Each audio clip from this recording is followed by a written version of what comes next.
বাংলাদেশে উচ্চ আদালতের একটি রায়ের পর সরকারি চাকরিতে কোটা ব্যবস্থা নিয়ে বিতর্ক ও বিক্ষোভ নতুন করে ডালপালা মেলেছে। বুধবার সরকারি নিয়োগের ক্ষেত্রে প্রথম ও তৃতীয় শ্রেণীতে মুক্তিযোদ্ধা কোটা ব্যবস্থা পুনর্বহাল করার রায় দিয়েছে হাইকোর্ট। এরপর থেকেই সামাজিক যোগাযোগ মাধ্যমে তুমুল আলোচনা চলছে কোটা পুনর্বহাল ইস্যুকে কেন্দ্র করে। ঢাকা বিশ্ববিদ্যালয় সহ একাধিক স্থানে বিক্ষোভ ও প্রতিবাদ জানিয়েছেন সাধারণ শিক্ষার্থীদের অনেকে। কোটা আন্দোলনের সংগঠক রাশেদ খান বলেন, তারা ভেবেছিলেন কোটা ব্যবস্থা ইতিমধ্যেই একটি মীমাংসিত বিষয়ে পরিণত হয়েছে, কিন্তু আদালতের রায়ে তাদের সেই ভুল ভেঙেছে। তবে কোটা বাতিল করে হাইকোর্টের রায়ে সন্তোষ প্রকাশ করেছেন মুক্তিযোদ্ধার সন্তানদের বিভিন্ন সংগঠন। বাংলাদেশ মুক্তিযোদ্ধা সন্তান সংসদ কেন্দ্রীয় কমান্ড কাউন্সিলের সাংগঠনিক সম্পাদক রহিমুল ফারুক বলেন, এটা আমাদের প্রাপ্য অধিকার বলে মনে করি। সেদিন থেকে এই রায় আমাদের জন্য একটি বিশাল অর্জন। আমাদের অধিকার রক্ষা করা হয়েছে, এমনকি 30% বদলে 20% হলেও কোটা ব্যবস্থা থাকা উচিত। হাইকোর্টের রায়ে দ্রুত বাস্তবায়ন হোক, এটাই প্রত্যাশা করি। কোটা ব্যবস্থা নিয়ে এই বিতর্কের পেছনে এটির প্রচলন এবং বাতিলের প্রক্রিয়ার মধ্যেই গলদ দেখছেন কোনো বিশ্লেষক। 2018 সাল পর্যন্ত বাংলাদেশে সরকারি চাকরিতে 56% কোটা প্রচলিত ছিল।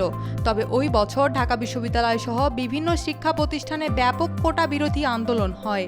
তার পরিপ্রেক্ষিতে নবম থেকে ত্রয়োদশ গ্রেড পর্যন্ত চাকরির ক্ষেত্রে কোটা ব্যবস্থা পুরোপুরি বাতিল করে দেয় সরকার। তার আগে এসব পদে চালু থাকা কোটার 30% মুক্তিযোদ্ধার সন্তান এবং তাদের নাতি নাতনিদের জন্য সংরক্ষিত ছিল। এর বাইরে নারীদের জন্য 10%, অনগ্রসর জেলার বাসিন্দাদের জন্য 10%, ক্ষুদ্র নৃগোষ্ঠীদের জন্য 5% আর প্রতিবন্ধীদের জন্য 1% আসন থাকত। বাংলাদেশ সাধারণ ছাত্র অধিকার সংরক্ষণ পরিষদের ব্যানারে যে 5টি বিষয়ে কোটা সংস্কারের দাবিতে আন্দোলন চলে, সেগুলোর অন্যতম ছিল মুক্তিযোদ্ধা কোটার সংস্কার। আন্দোলনকারীরা চেয়েছিলেন 56% কোটার মধ্যে যে 30% মুক্তিযোদ্ধাদের জন্য বরাদ্দ, সেটিকে 10% নামিয়ে আনা হোক। তাদের সেই আন্দোলনের প্রেক্ষিতে কোটা ব্যবস্থা বাতিল করা হয়েছিল। তবে 2018 সালে বাতিলের পর কোটা ব্যবস্থা বহালের দাবিতে আন্দোলনে নামে মুক্তিযোদ্ধা ও তাদের স্বজনদের কয়েকটি সংগঠন। মুক্তিযোদ্ধা কোটা পুনর্বহাল না হওয়া পর্যন্ত আন্দোলন চালিয়ে যাওয়ার ঘোষণা দিয়েছিল তারা। তবে হঠাৎ করে কোটা ব্যবস্থা পুরোপুরি তুলে দিলে এটা নিয়ে সমস্যা দেখা দিতে পারে বলে মত দিয়েছিলেন তিনি।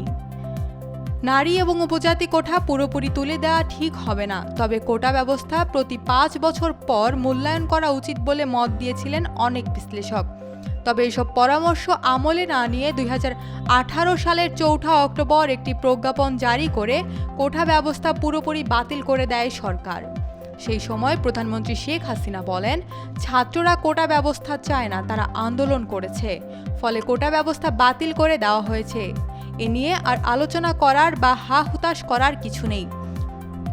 তবে 2021 সালে মুক্তিযোদ্ধা কোটা বাতিলের অংশটিকে চ্যালেঞ্জ করে কয়েকজন মুক্তিযোদ্ধার সন্তান হাইকোর্টে রিট করেন। সে রিটের শুনানি নিয়ে কেন ওই 30% কোটা বাতিলের সিদ্ধান্ত অবৈধ ঘোষণা